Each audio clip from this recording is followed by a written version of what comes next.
অনেক ভাই আপনি ওর উপর অনেক রাগ হয়েছেন, একটু আদর করে দেন। না না, সে তো রাজাকারের বাচ্চা। আপনার কোনো অধিকার নেই আমাকে রাজাকারের সন্তান বলার। আমি একটা মুক্তিযোদ্ধা পরিবারের সন্তান। এবার ফাঁস হয়েছে ভাইরাল হওয়া সেই ইন্টারভিউর গোপন ভিডিও, যেখানে উপস্থাপক দীপ্তিকে রাজাকারের বাচ্চা বলে চরমভাবে অপমান করেছেন সাবেক ওই বিচারপতি। তিনি সাংবাদিক দীপ্তিকে তেড়ে আসেন মারতে। এমন ভিডিও এখন সামাজিক যোগাযোগ মাধ্যম জুড়ে ব্যাপক ভাইরাল হয়েছে। আমি একটা মুক্তিযোদ্ধা পরিবারের সন্তান। আপনি রাজাকারের সন্তান। আপনি যেভাবে আমাকে অপমান করলেন, আমাকে এই ধরনের অপমান করার ক্ষমতা সাহস কেউ কোনোদিন পায়নি। একজন নারী উপস্থাপককে এভাবে হেনস্থা করার বিচার চেয়েছেন বাংলাদেশের জনগণ। একজন নারী উপস্থাপককে টক শোতে চরমভাবে হেনস্থা করেছেন সাবেক বিচারপতি। তিনি উপস্থাপিকা দীপ্তির সাথে পুরো টক শোতে এমন বাজে ব্যবহার করেছেন যা নিয়ে নিন্দার ঝড় উঠেছে সারা বাংলাদেশ জুড়ে।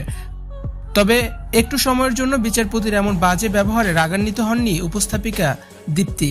হাসি মুখেই বলেছেন, আপনি উত্তেজিত হবেন না। পুরো টক শোতে ধৈর্যের পরীক্ষা দিয়ে সবার মন জয় করে নিয়েছেন উপস্থাপিকা দীপ্তি।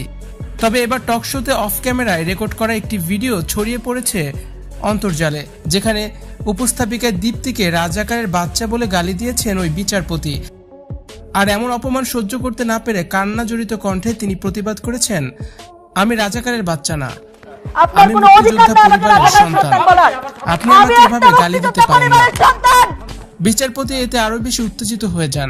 উল্টো দীপ্তিকে তিনি আরো বেশি গালমন্দ করতে থাকেন। তাকে শান্ত করার জন্য ছুটে আসেন অনেকেই।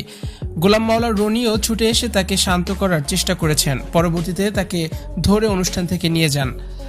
একজন বিচারপতির মুখের ভাষা যদি এত বিশ্রী হয়, তার আচরণ যদি এত বাজে হয়, তাহলে আর বলার কিছুই থাকে না। বিচারপতির এমন উদ্ভট আচরণ দেখে তীব্র নিন্দার ঝড় উঠেছে সোশ্যাল মিডিয়া জুড়ে। অনেকেই এই বিচারপতির শাস্তি দাবি তুলেছেন।